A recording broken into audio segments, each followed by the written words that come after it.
All right, we are live.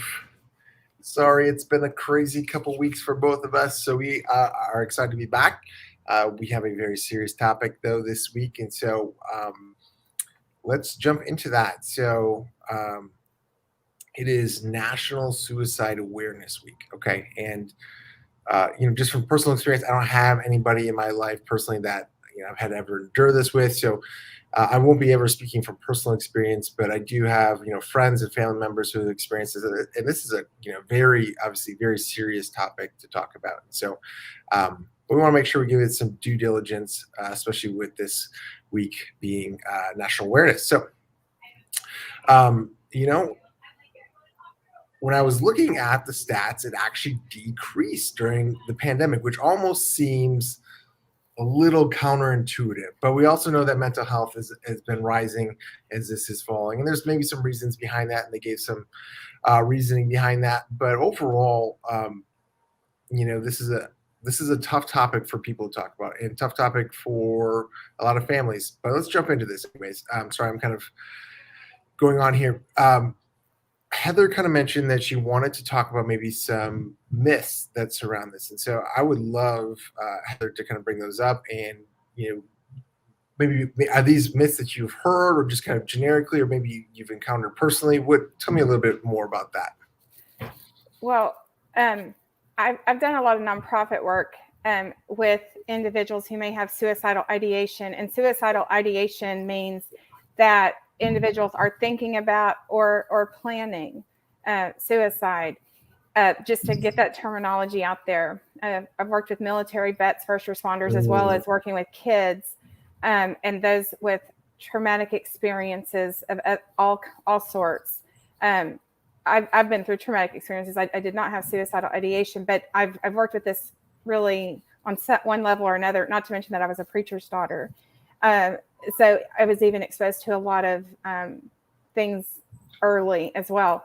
And so these are very common myths. In the American Foundation for Suicidal Prevention, that's a really good resource for anyone if you just Google that. But these are very known myths out there. There's a lot of stigma surrounding mental health and suicide, and so people are afraid to talk about it. And one of the myths is that if I ask someone if they are thinking about suicide, it may give them the idea or trigger them to do it. And the evidence very clearly demonstrates that that is not the case. There's a reason why the suicide hotline is even, the last 4 digits are TALK. Individuals need to know that they're not alone. And so if you do, it's a good idea if you're seeing changes in behavior to say, are you thinking about hurting yourself? Are you thinking about suicide? That will not trigger them. Ask them very calmly. Try not to ask it in a way where the expectation of a really bad answer is coming, because that can escalate them. If you're suspecting this, there's a reason why, and we got to be their safe harbor, as we talk about all the time. And then say, very often these types of thoughts come from very treatable struggles that you have. And with the right kind of treatment, these thoughts can go away. Let me help you. You are giving them hope, because so much with suicide, it comes with a sense of hopelessness.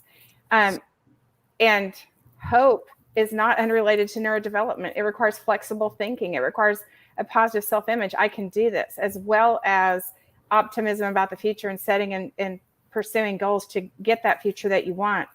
But suicide is preventable. A lot of people think it's not. Once somebody's made up their mind, it's a foregone conclusion. Or on the flip side of that, is people talk about it, they're only doing it to get attention. And does that ever happen? Maybe, but we never can make that assumption. What if we make that assumption and then it turns out they really meant it? So always take it seriously. It's much better to be safe than sorry on this, yeah. And another thing is, a lot of people think, well, if someone is going to attempt suicide, they must have a diagnosed mental health condition.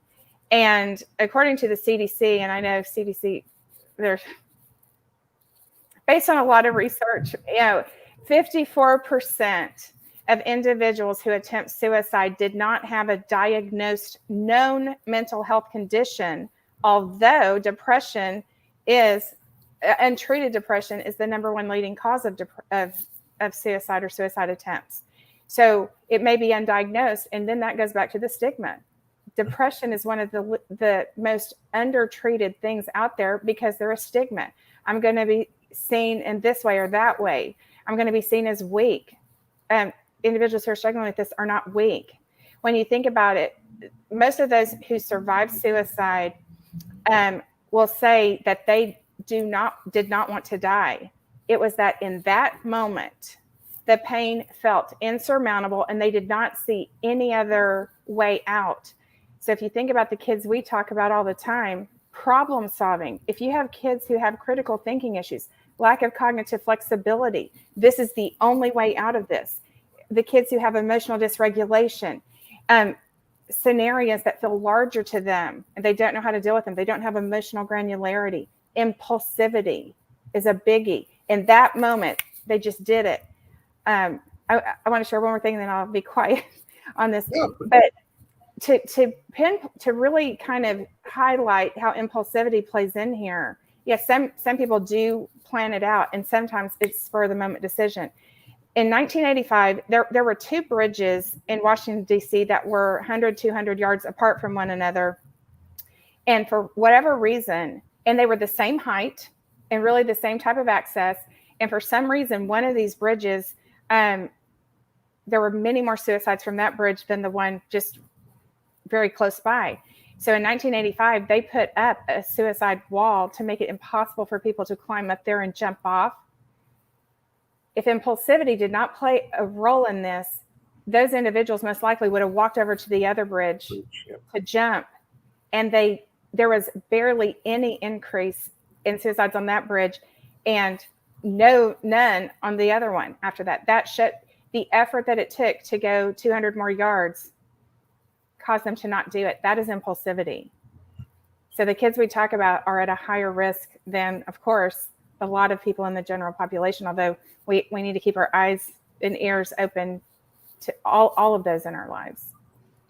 Yeah, and so you talk impulsivity makes me immediately think of what, like ADHD and other real common neurodevelopmental diagnoses, right? Where they lack, or they don't lack, but they struggle with controlling impulsivity, right? You know, they tend to be more impulsive as a whole, and so that's that. When did that study come out?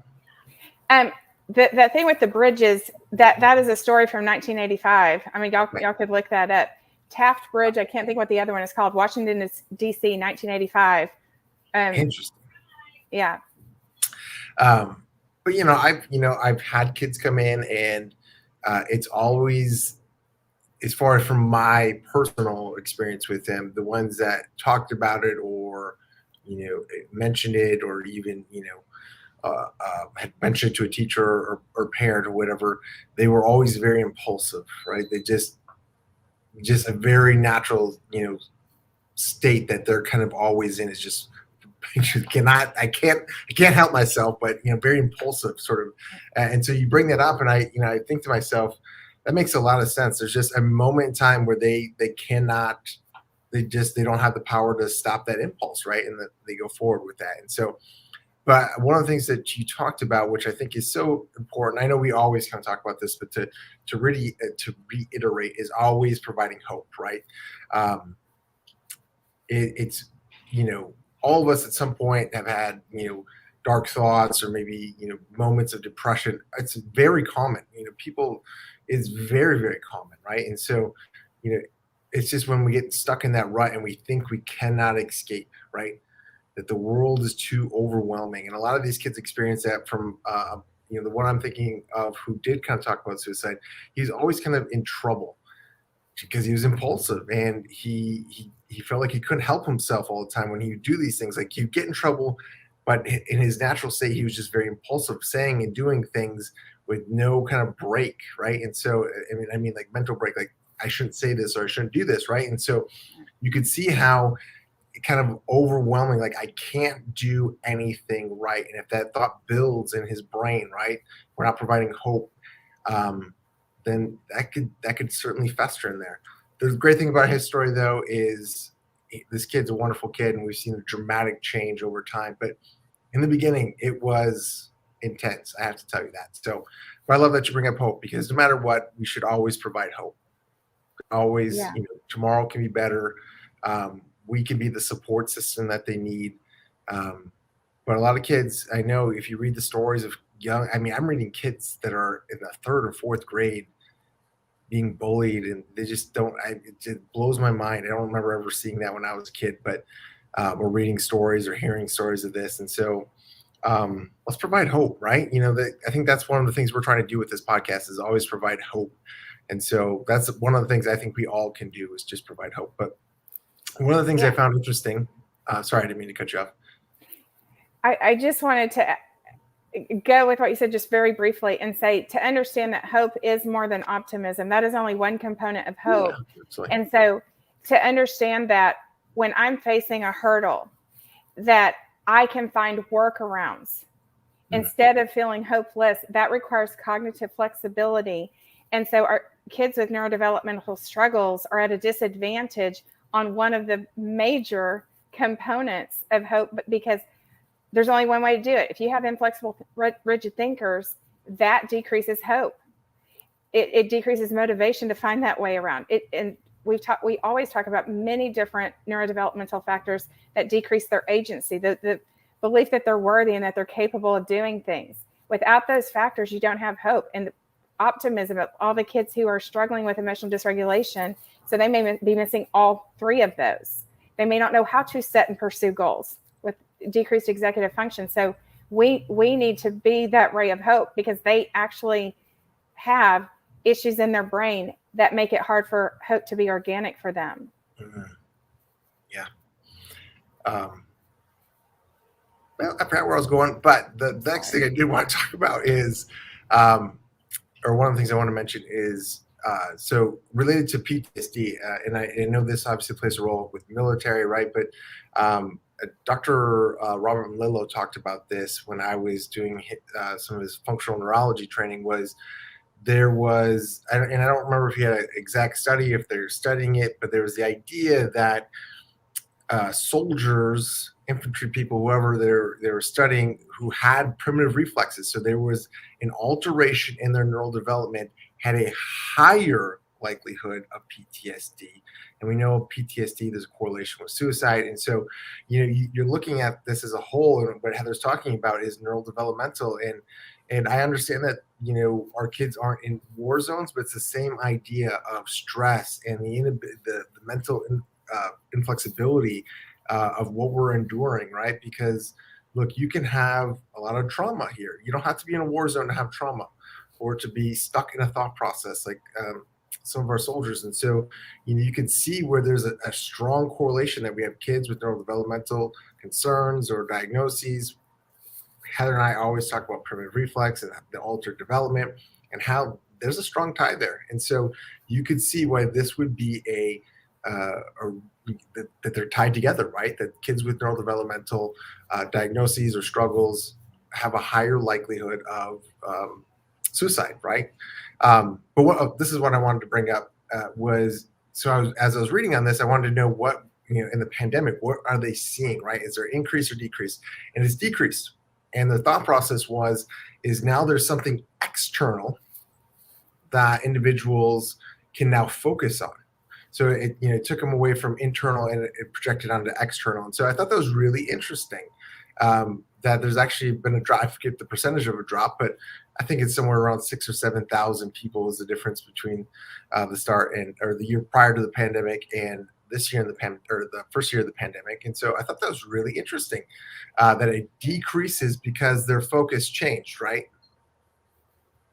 Yeah. So that has to do with, we have these different thought patterns about if you internalize everything, like everything's my fault, but then you have this tangible thing that's not my fault. And also that really points to isolation emotionally versus not. Yes, we've been isolated, but they don't feel alone and feeling weird about we've all gone through upheaval of one sort or another. This has been a strange year and a half to figure out, but not that they want other people to be struggling, but they don't feel like something is wrong with me. Right. They can separate that. And also a lot of our kids who have been able to stay home more, some of them are having decreased anxiety, but they're not actually dealing with the real world in the way they're going to have to going forward. And so some kids are like, this is awesome. I don't have to interact. They have less sensory overwhelm. And so that is not a permanent solution, but they're finding, because one of the worst things you can do for anxiety is just avoidance, just allow them to avoid things. And yet that avoidance has been sort of forced upon us in a lot of ways, not being able to do so many of the things. That is not growing their self-regulation. It is an extraneous factor that right now feels good to them, but is making it harder for them to reintegrate.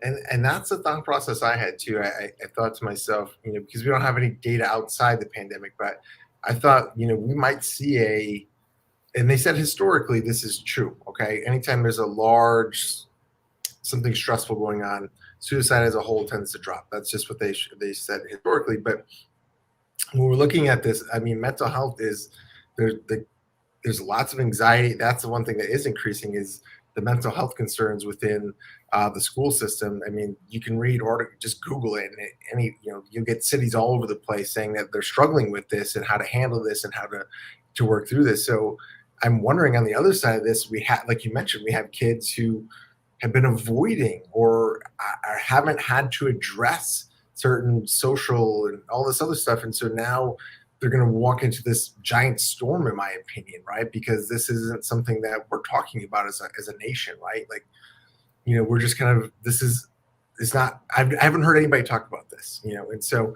I think this is important. I love that you brought that up, right? Because I think this is something that we can get ahead of. We can talk about this ahead of time. Is we need to be prepping our kids as they go back into school in different social situations, giving them that hope, being that anchor for them, but also understanding that this could be a door for that anxiety to spike or some of the other traumas to spike in them. And so I love that you brought that up. That's very, very important. Yeah. And when the pandemic has been an adverse childhood experience, we've done shows about ACEs before, yep. And often the damage from that doesn't manifest fully until years later. Because if kids were involved in an extracurricular, now they're not, so they're not getting the movement. If they've not had those opportunities for social emotional growth. Yep. It's not just that the pandemic's hard, it's that can alter gene expression. It can alter the growth of their neurology, and later on set them up for higher risk of all of those risk factors we've talked about before, including suicide, but including all kinds of mental and physical health challenges. This is an adverse childhood experience. And if families have lost jobs, have gone through food insecurity, other things, you can have more than one adverse childhood experience within the same event. Yep. So suicide's gone down during the pandemic, but to know over the last 30 years, there's been about a 30% increase in suicides in our country. And suicide is the second leading cause of death between the ages of 10 and 34. Mm-hmm. Is the fourth leading cause 35 to 54. Yeah. That is significant. And that is for kids in general. What would those numbers look like if we looked at kids specifically with autism, ADHD diagnoses, just, learning struggles, et cetera? Those numbers would be even higher. There is a suicide in our country every 12 minutes. So.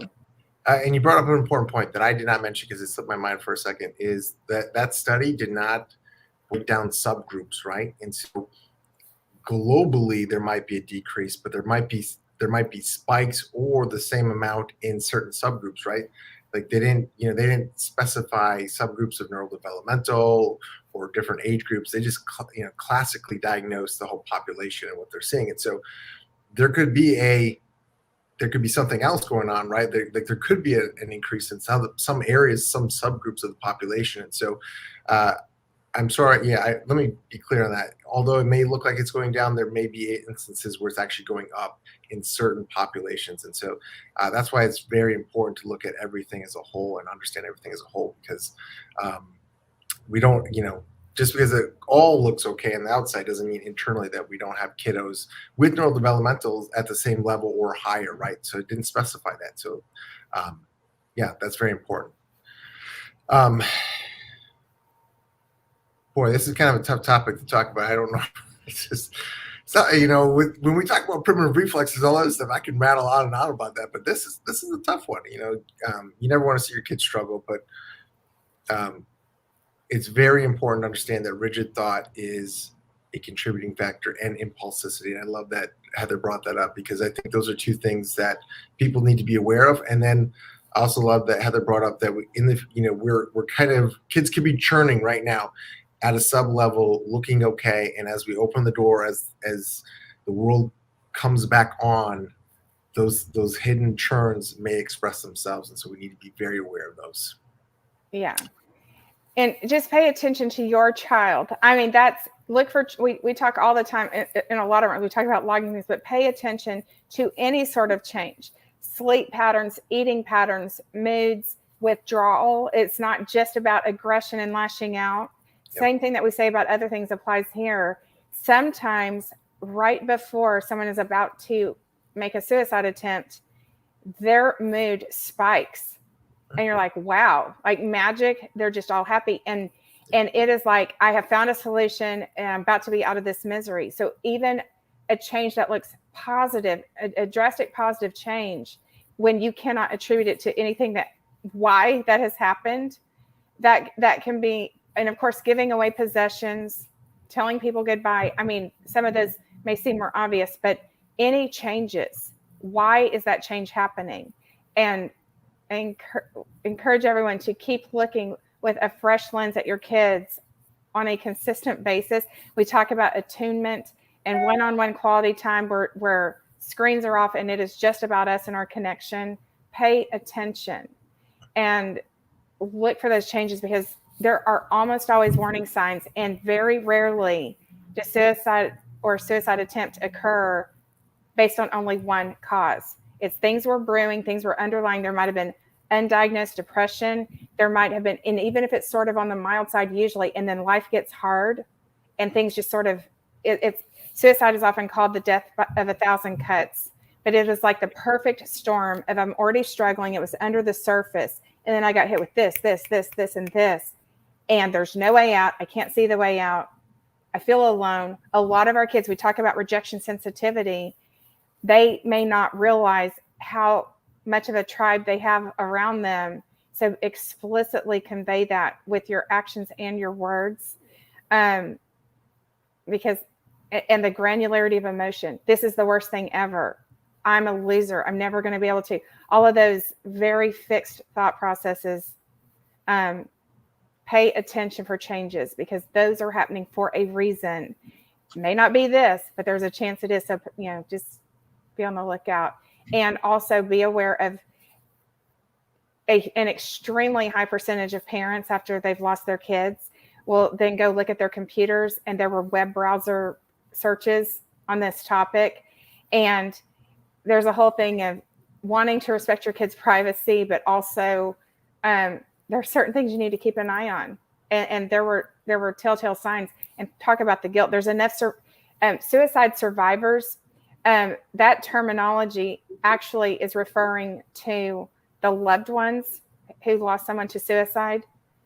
The suicide risk for suicide survivors goes up, because in addition to all the stages of grief we go through when we lose people, there is bewilderment, disappointment, anger, not just the Kubler-Ross anger stage, but a different level of anger, self-blame, shame.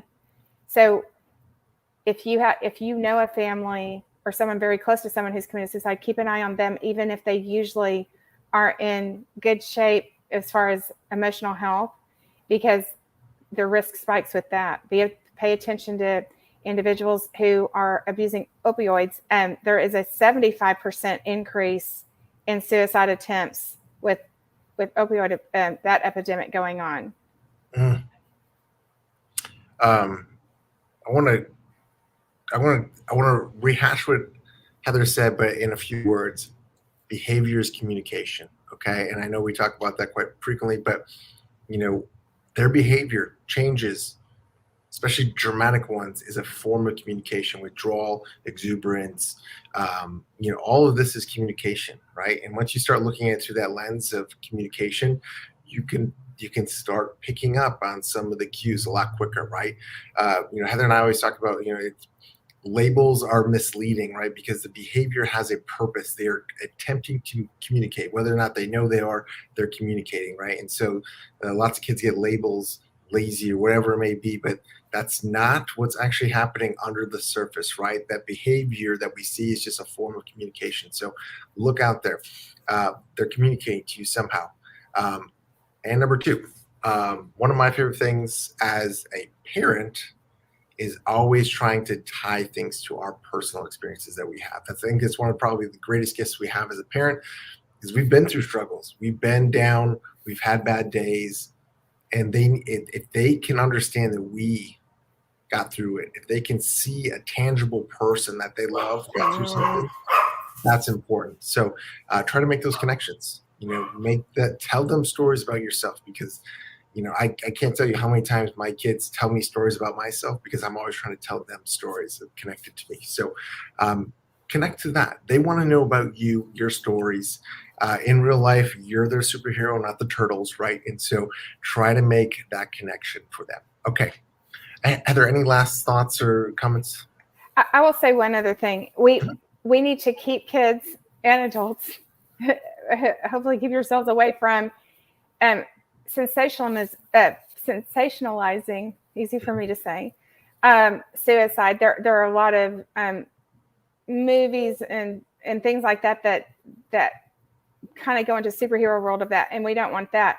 But when teens and adults are exposed to suicide content that does not sensationalize it, it substantially decreases them carrying through on their thoughts of suicide. Mm-hmm. And research I've read on this doesn't explicitly state this, but when I use my neurological background with this, I'm thinking when you are exposing them to suicidal content, like more informational things, you are getting them out of their emotional, reactive brain, impulsive brain, into their logical brain, where they can stop and think and use critical thinking skills to work around it. But it is like a 2 times decrease in teens when you educate them about suicide. And this seems obvious, but I just have to say it. And so we live in Texas and gun-toting state, whatever. And I'm not getting political here, whatever you think about that. But if your kids are struggling with mental health, access is one of the biggest warning signs. You combine the warning signs with the access. So this is related. The 4 main factors: physical health, mental health. A lot of times physical health, like let's say someone's diagnosed with cancer, they just take their own lives. They don't want to go through all of that. Or they're trying to save their loved ones from the pain of watching them go through that, not realizing it's going to be even worse pain that you took your own life. But it's environment, and the number one environmental factor is access and history.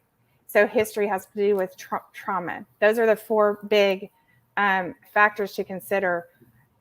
Make sure poisons aren't accessible. I mean, I don't mean to.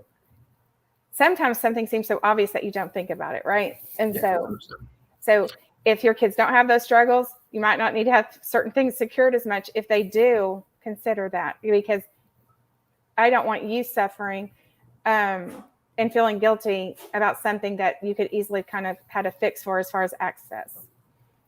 100%.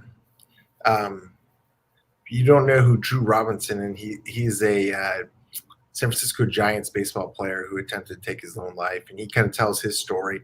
And I think it's on ESPN 30 for 30. I can't remember exactly where I saw it, but it's somewhere on ESPN. But he talks about it, and I think it's always good to see. He has his regrets now. But you had a young, good-looking guy, professional baseball player. You would think he's on top of the world, but there's a moment where he didn't feel like that, right? And so it's worth a watch, in my opinion. just to hear from somebody else's story and just kind of and understand them and understand their stance. And lots of people I know just don't understand why people make these decisions. And sometimes we may never know, but listening to somebody who did survive this and went through the whole process can sometimes open doors and just help you understand and be empathetic in under our understanding. All right. Well, Heather, on a more positive note, you have another podcast Mondays at 2:00. Do you have one this week? This Monday, there's going to be a replay of a recent show at 2 because I am being surprised by some friends for my birthday. I'm having some very rare downtime for a hot minute. But we'll be back the following week. But there will be a show playing, but it will be a replay of one that Make sure you go. Make sure you go, Heather. What are the pages that'll be played on? At the Hidden Churn on Instagram or Facebook, or Brain Balance of the Woodlands, Katy, Mansfield, or South Lake. Make sure you like those pages. If you haven't seen this one, make sure you go watch that. Always great podcast that you should go watch it. Even if it is a replay, still good information, right? So, but Mondays at 2:00 is generally when she has them. We will be back here next Thursday, same time, same bad channel. If you need to get a hold of me, 972-387-4700, or follow me at Dallas Synergy Chiropractic, both on Instagram and Facebook. All right, Heather, thank you as always. Appreciate you and the knowledge you bring to our communities. If this resonates with you, or you think this could help somebody, please share this with others. This is all for you. We appreciate you. We want to serve our communities the best we can. So please share this with somebody else. All right, Heather, thank you so much, and we'll see you all next week. Thanks, everyone. Bye.